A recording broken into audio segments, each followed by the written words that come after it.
저는 특수교육실무사로 근무하고 있는 이영진이라고 합니다. 네, 안녕하세요. 저는 요양원에 근무하고 있는 정희숙입니다. 네, 마지막으로 저 이마트지구 서울 동부공부장 대행 김미정입니다. 저는 편의점 알바를 좀 오랫동안 하고 있고 지금도 편의점 알바를 막 끝내고 왔고 최유빈이라고 합니다. 저는 가정동시대 노동조합 코딩 프로젝트부 총무부장 정수경입니다. 네, 반갑습니다. 2,000원 굉장히 2,000원이 뭘까요? 2,000원은 어제 제가 편의점에서 먹은 그 식비인데 밖에서 밥을 사 먹으면 이제 보통 8,000~9,000원 이제 하는데 그게 그 시급이랑 똑같잖아요. 사실 거의 그러다 보니까 뭔가 매번 또는 가능하면 그걸 먹지 않는 게 좋고 먹는 거가 좀 사치인 것처럼. 처음에 인격 모독 써주셨는데 왜 인격 모독을 써주셨는지 저 인격 모독이라는 거는 도둑치기를 하고 이렇게 아들 금반지를 잃어버렸다고 2달 동안 저를 쪼았어요. 근데 할머니가 나중에 반지를 찾은 거예요. 그래서 할머니 동생이 저한테 전화가 왔어요. 우리 언니가 아줌마한테 사과했어? 그래서 무슨 사과를 했더니 반지 찾았다는데? 그 직업이 특수 쪽이다 보니까 아이들이 이제 장애 아동이 이제 저희가 돌보는 직업이잖아요. 근데 언제 갑자기 충돌이 딱 생길지 몰라요. 저희도 그래서 항상 긴장을 하고 있어야 되고 갑자기 때리는 경우도 있으면 저희는 그냥 맞아야 되고. 저희도 이제 마트에서 일을 하다 보면 근골격계 질환이 굉장히 많이 생겨나요. 그런 질환들이. 그러다 보면 이제 계속 같은 동작, 같은 어떤 행동에서 나오는 그 질환이잖아요. 그러다 보면 항상 이 비용이 엄청나요. 한 번 치료해서 되지 않는 그런 질환들이 많이 생기다 보니까 그런 게 어려움이 있습니다. 이게 비하면 급여는 150만 원에서 얼마나 쓰신 거죠? 170. 170만 원. 네. 이렇게 제가 이제 40시간에서 50시간 주 썼고 그 월은 160에서 200시간. 네. 얘기를 해서 알려드릴 거고 오지 마세요. 빨리 이제 좀 노동자 인정받아서 제대로 좀 바로된 처우로도 많이 받았으면 하는 바람입니다. 선생님 힘내시고요. 그러니까 쌓인 게 많은가 봐요. 그러니까 19년도에 19년 11월에 노조가 생겼는데 그 이후에 이제 노조가 생기고 나서 제가 이제 19년 차인데 처음으로 그렇게 많은 수당이 올랐어요. 그러셨어요? 네, 그래가지고 제가 135만 원을 받았는데 그 오르고 나서 15만 원이 올랐더라고요. 그래서 150만 원이 됐었어요. 재정에 대해서 서로 물어보지 않는다.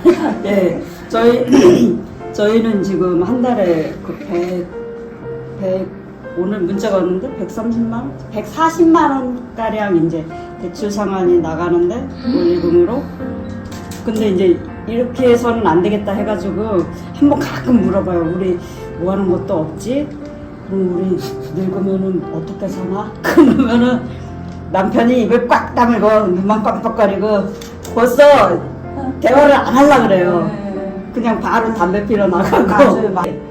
보통 이런 보험료 연체, 대출금 연체 있는 거는 젊었을 때 애들 키울 때 일한 것들이 계속 되풀이되다가 저희처럼 장년이 되거나 중년이 되거나 이렇게 되면 좀 일한 걸 혜택을 봐야 되는 이러한 시기에도 불구하고 지금도 보험료를 해약해야 되고 보험료를 보류시켜야 되고 먹을 수 있는 걸 먹지 않아야 되고 또 대출금이나 은행비 같은 것도 연체를 시켜야 되고 있을 때 또 다른 돈으로 융통해서 그 연체를 갚아야 되고 이게 계속 악순환이 되잖아요. 이 나이 먹도록. 뭔가 뭐 배운다거나 뭘 경험해본다거나 이런 것들이 사실 그 우선순위가 돼야 되는데 그런 기회들 앞에서 가장 그 발목을 잡는 건 그러려면 알바 빼야 되는데 이런 게 좀 있거든요. 근데 그런 것 때문에 그래서 다른 할 수 있는 것들을 못하고 알바를 하게 되고 이런 것들이 너무 많아가지고 서울에서 이제 집도 월세도 내야 되고 교통비도 들고 막 생활비도 들고 하면은 거의 한 100만 원에 가까운 돈을 알바로 다 충족을 해야 한단 말이죠. 그러면 그랬을 때 알바를 빼고 이런 걸 같이 하면 너무 큰 부담일 수밖에 없어가지고 다른 뭐랄까 진짜 청년, 학생 이러면 생각나는 그런 많은 단어들 속에서도 알바가 제일의 목표가 되지 않나? 지금 현재 이 급여 가지고는 솔직하게 밖에 나가서 편안하게 아이들하고 한 끼 식사를 할 수가 없어요. 그런데 이제 그래도 250이라는 금액이 주어진다면은 조금은 많은 여유로움은 없어도 그래도 조금은 숨을 쉴 수 있는 금액이다 보니 한 번 정도는 그래도 아이들하고 편하게 외식을 할 수 있을 것 같습니다. 지금 현재로는 아이들도 가서 편안하게 밥을 자기들 양껏을 먹지를 못해요. 네, 눈치를 보고. 사실 지금은 뭐 저축을 하고 싶어도 할 수 없는 상황이다 보니까 오늘 이제 저임금에 시달리다 보니까 여유가 없어요 사실. 그래서 어느 정도 사실 부장님도 말씀하셨다시피 저희들이 뭐 시간제 노동을 하는 게 아니라서 뭐 직접 최저임금하고 관계는 없겠지만 하지만 어느 정도 최저임금 인상되면 저희들도 교섭이나 이런 데 대상 때 최저임금을 근거로 해서 저희도 전공적으로 인상을 하고 연구를 해볼 수 있을 것 같아가지고 이쪽으로 말씀드려서 나중에 최저임금을 보고 저희도 전공적으로 올라서 여유가 있다면 네, 맞습니다. 지금 어쨌든 계신 것 일단 뭐 나이대가 있으니까 노후보장을 저축할 것 같아요. 일감력도 노후보장이 되는 거니까 나중에 제가 벌 수 없을 때 대비하면 나가지 않는 것도 저축이 되는 거니까 헬스시켜놓은 보험을 우리 국민들이 살릴 것 같아요. 우리 나이 때 병원 많이 가잖아요. 250만을 받아서 그나마 국민들이 사는데 좀 편해지고 마음이 좀 편해진다라고 하면 대한민국 전체 경제 활성화 이루어지지 않을까. 경제라는 게 돌고 도는 거잖아요. 우리가 안 쓰고 주머니에 척박하는 만큼 경제는 안 들어갈 것이고 뭔가 탈이 날 것인데 우리가 쓰면서 쓰는 만큼 돌고 돌면 일단은 대한민국 국민들에게 좋은 것이고 경제가 잘 돌아가니 나라도 지금보다 훨씬 더 살기 편안해질 것이고 모든 것들이 저는 좋을 거라 생각하거든요. 요양보호사도 건강하게 행복하게 살고 싶다. 최저임금 12,000원 인상으로 알바 시간 줄이고 나도 배우고 맛있는 밥 먹고 싶어요.